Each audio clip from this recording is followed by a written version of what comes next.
ہمارا پڑوسی ملک بھارت چاند پر پہنچنے والا دنیا کا چوتھا ملک بن گیا ہے۔ بھارت سے پہلے امریکہ، چین اور روس چاند پر پہنچنے میں کامیاب ہوئے تھے۔ بھارت کے خلائی مشن چندریان 3 نے بدھ کی شام چاند پر لینڈ کیا۔ اس کامیابی پر جہاں دنیا بھر سے بھارت کو مبارکبادیں موصول ہو رہی ہیں، وہیں ہمارے ملک پاکستان کے سوشل میڈیا پر بھی بھارت کی اس کامیابی پر انہیں مبارکباد دی جا رہی ہے۔ پاکستانیوں کا کہنا ہے کہ یہ کامیابی بلا شبہ بھارت کی بہت زیادہ محنت کا ایسا پھل ہے کہ جس سے پوری دنیا کے سائنسدانوں کو فائدہ ہوگا۔ بھارت کے اس مشن کی سب سے خاص بات یہ ہے کہ چندریان 3 چاند کے جنوبی حصے کے قریب اترا ہے، جبکہ اس سے پہلے کسی بھی ملک کا مشن چاند کے اس حصے پر نہیں اترا۔ اس موقع پر بھارت کے وزیر اعظم نریندر مودی نے بھارت کے خلائی ادارے اسرو کے سائنسدانوں سے خطاب کرتے ہوئے کہا کہ وہ ٹیم چندریان کو، اسرو کو اور دیش کے سبھی سائنسدانوں کو جی جان سے بہت بہت مبارکباد دیتے ہیں۔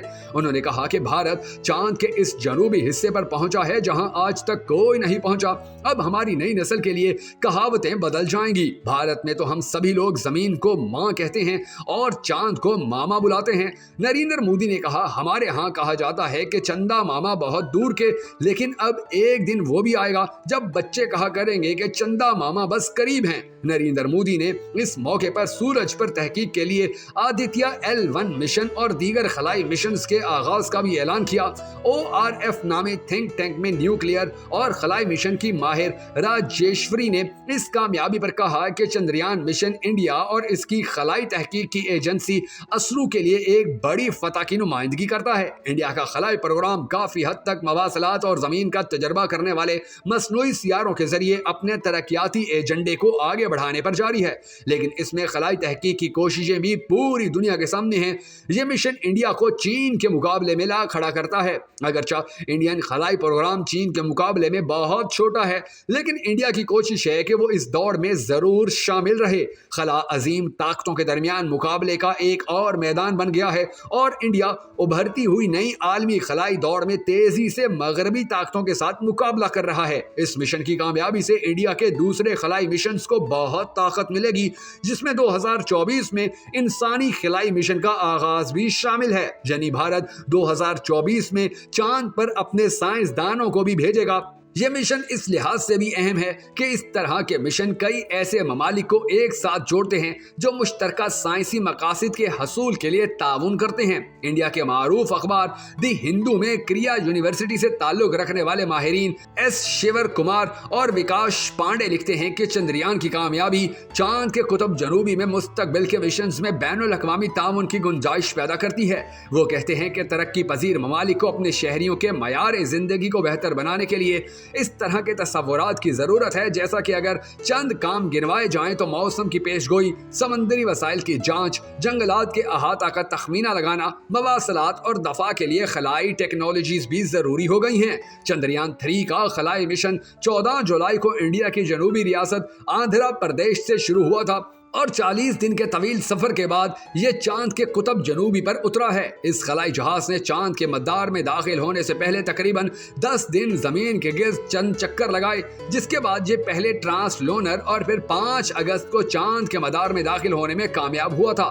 17 اگست کو اس مشن کا آخری مرحلہ شروع ہوا تھا، جب لینڈر پروپلشن ماڈیول سے الگ ہوا، جو بعد میں اسے چاند کے قریب لے گیا تھا۔ کامیاب لینڈنگ کے بعد اس خلائی مشن سے 6 پہیوں والی ایک گاڑی چاند کی سطح پر اترے گی اور وہاں موجود چٹانوں اور گڑھوں کے گرد گھومے گی۔ اس دوران وہ جمع کیے جانے والے اہم ڈیٹا اور تصاویر کو واپس زمین پر تجزیے کے لیے بھیجے گی۔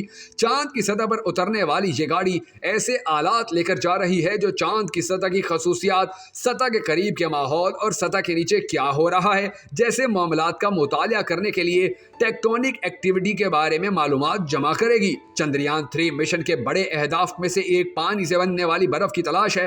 سائنسدانوں کا کہنا ہے کہ چندریان اس برف کی تلاش میں کامیاب رہتا ہے تو مستقبل میں چاند پر انسانوں کی رہائش میں مدد مل سکتی ہے۔ انڈین سائنسدانوں نے اپنی خلائی گاڑی اتارنے کے لیے چاند کے جس حصے کا انتخاب کیا ہے وہ اس سیارے کے قطب جنوبی کا دور دراز خطہ ہے اور مستقل طور پر سائے میں رہنے کی وجہ سے اسے چاند کا اندھیرے والا حصہ بھی کہا جاتا ہے۔ چاند کا جنوبی قطب ابھی تک तक बड़ी हद तक गैर दरियाफ्त शुदा है। वहाँ की सतह का रकबा चांद के शुमाल कुतुब के मुकाबले में बहुत बड़ा है। साइंसदानों को इस बारे में बहुत कम इल्म है और उनका कहना है कि यहाँ उतरना खतरनाक या मुश्किल हो सकता है। ताहम उनका ये भी कहना है कि इस बात के बहुत ज्यादा इम्कानात हैं कि चांद का जो हिस्सा साए में है वहाँ पानी की मौजूदगी के आसार मिले। असरू ने इससे पहले भी 2 बार चांद के जनूबी कुतुब के लिए मिशन रवाना किया था जो कि नाकाम हो गए थे। ताहम चंद्रयान 3 की इस खित्ते में उतरने की कोशिश कामयाब रही। चंद्रयान 3 का वजन 3900 किलोग्राम है और इसकी तैयारी पर 6 अरब रुपए लागत आई है।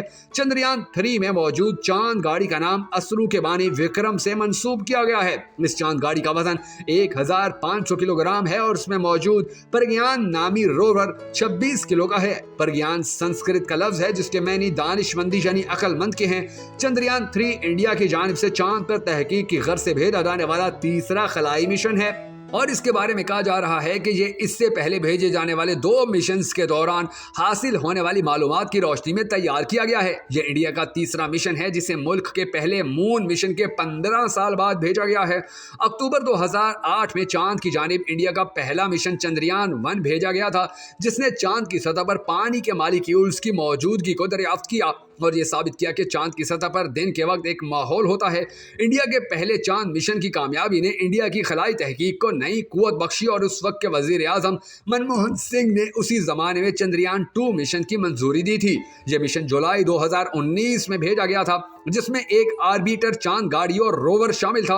इस मिशन को जुज़वी कामयाबी मिल सकी थी क्योंकि इस मिशन में शामिल ऑर्बिटर आज भी चांद के मदार में मौजूद है जो रोजाना की बुनियाद पर चांद की जांच करता है। दूसरी जानिब ऑर्बिटर से चांद की सतह के लिए जो लैंडर रवाना किया गया था, चांद की सतह से महज 2 किलोमीटर के फासले पर उसका ऑर्बिटर से राब्ता मुनक़ता हो गया था। 40 दिनों के लंबे सफर के बाद चंद्रयान 3 के लैंडर ने चंद घंटों में चांद की सतह पर उतरने की तैयारी की।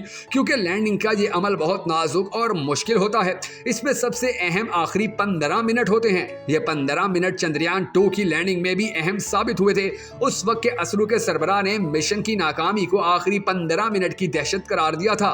सन 2019 में चंद्रयान 2 के लॉन्च में लैंडर मॉड्यूल चांद की सतह से 2.1 किलोमीटर के फासले तक पहुंच गया था। उस वक्त तक सब कुछ ठीक था, लेकिन उसके बाद लैंडर मॉड्यूल मामूली तकनीकी खराबी की वजह से क्रैश हो गया।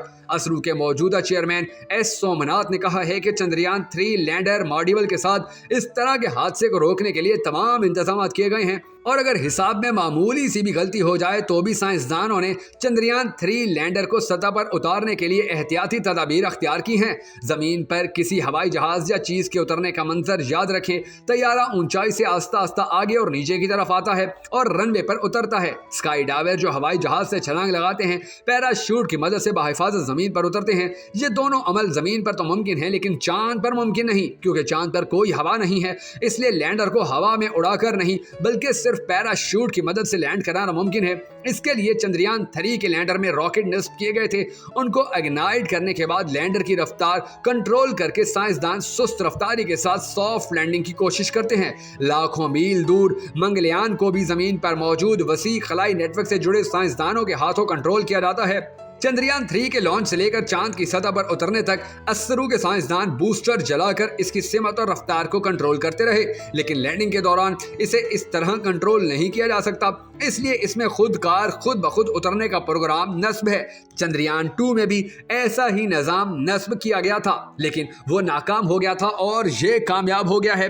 अब पूरी दुनिया की नजरें भारत के ऊपर हैं और वो भारत के साथ ताल्लुकात मजीद बेहतर करने की कोशिशों में जुट गए हैं, क्योंकि उनको बड़ी अच्छी तरह इस बात का अंदाजा हो गया है कि भारत दुनिया का वो पहला मुल्क है कि जिसने चांद के मुश्किल तरीन हिस्से के ऊपर उतरने में कामयाबी हासिल की है। जब भारत ये काम कर सकता है तो भारत इससे बहुत आगे भी जा सकता है। अब सोचना ये है कि पाकिस्तान कब अपने मिशन चांद पर भेजने की कोशिश करता है या चांद पर भेजने की कोशिश करता भी है या नहीं, क्योंकि आज तक पाकिस्तान के अंदर इस हवाले से कोई काम नहीं किया गया और ना ही तहकीकात को इस हद तक आगे ले जाने की कोशिश की गई है। बल्कि पाकिस्तान के अंदर तो हकीकत ये है कि जब चांद देखना हो, चाहे वो मुहर्रम का हो, रमजान का हो या ईद का हो, तो उसके ऊपर भी हमारे साइंसदानों को बहुत ज्यादा मसाइल का सामना करना पड़ता है। तो फिर कैसे सोचा जा सकता है कि पाकिस्तानी साइंसदान भी कभी चांद पर जाएंगे? लेकिन चूंकि ये पूरी दुनिया ही उम्मीद पर कायम है, तो हम सबको भी ये उम्मीद रखनी है कि एक ना एक दिन भारत की तरह पाकिस्तान भी चांद पर जरूर पहुंच जाएगा।